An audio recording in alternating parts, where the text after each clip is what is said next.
What's good with y'all boys? My name is Huds, and a lot of y'all might not know, but I'm just gonna go out and come out right here, right now. You know, I love to spark, bro. I love to spark. I love the marijuana, man. And it's an addiction, boys. It's an addiction. You know, every single day almost. You know, but I do take off my tea breaks. But that's besides the point. No one's here to hear about me, fucking being addicted to weed. This is about the story, bro. So out of all the smoke sessions that I've had, man. You know, I've had calm ones, I've had not so calm ones, I've had ones that end in disaster, but this one right here, this one was the worst. So flashback 2 weeks ago or some shit like that, or maybe a week ago, I'm kind of forgetting, maybe 6-7 days ago. Pause. Me and my boys, we were 4 deep. We're pulling up to a new spot that we found. It was a little away from. It was like in the neighboring city, but it was like in the border between our city and the neighboring city. So we went to a different city. We pulled up. It's like a thing of railroad tracks, and we walked to this little path, mind you. And it was like 10 p.m. So we were like, all right, no one's gonna be here. But while we're trying to pull up to the little railroad area, we see a cop car.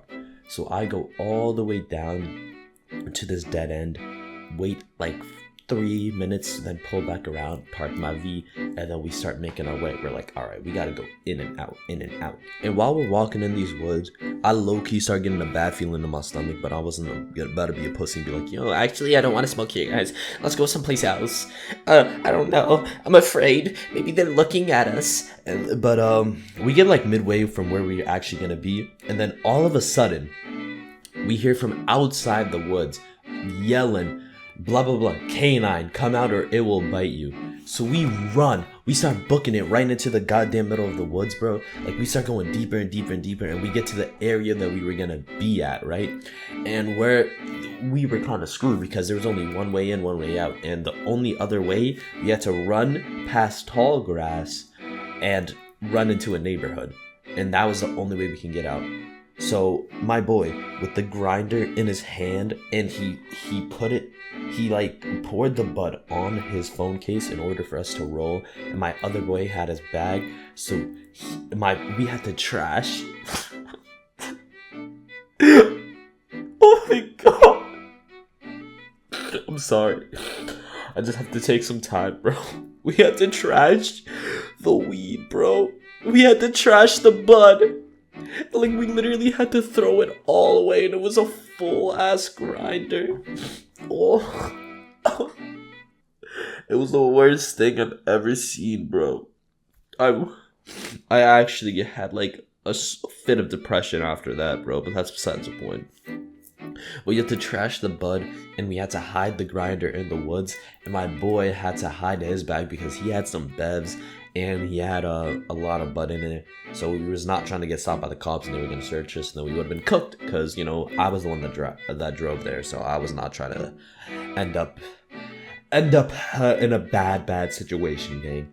But that's besides the point. So we start making our way out the woods. We're like, all right, bro, we're just gonna walk out, act like we were just walking, like it's not illegal for us to walk. And while we're walking out and we see like the actual entrance of where we were, we see a cop car drive past slowly.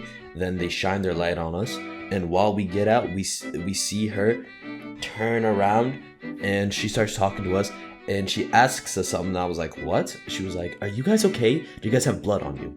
That's what she asked. She said, are you guys okay? Do you guys have any blood on you? And we're like, no, we're good, bro. We don't have any blood. And she looked like relieved when we said that, and she was like, okay, guys, where are you guys coming from? And we were like, we were just in the woods. We were just walking around. She was like, okay, you guys should probably call it a night. There was a stabbing in this area.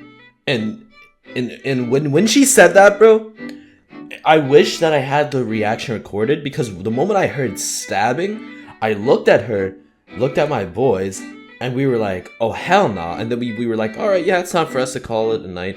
And then we walk into the parking lot, and we see even more cop cars, like 3, and we see these niggas flying a drone. They were looking for the stabber, bro. They had a drone flying around the premises.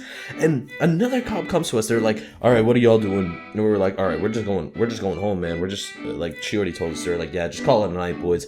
And we're in the V, right? We pull away. We pull up to an area still near where we dropped our shit, but we're trying to like discuss what to do, bro. Because we're like, all right, bro, we didn't spark. We had to trash Mad Bud. We left my boy's Bevs and his Bud in there and our grinder, so we're kind of cooked. And we were trying to figure out what to do because the cops were still there after like 30 minutes, gang.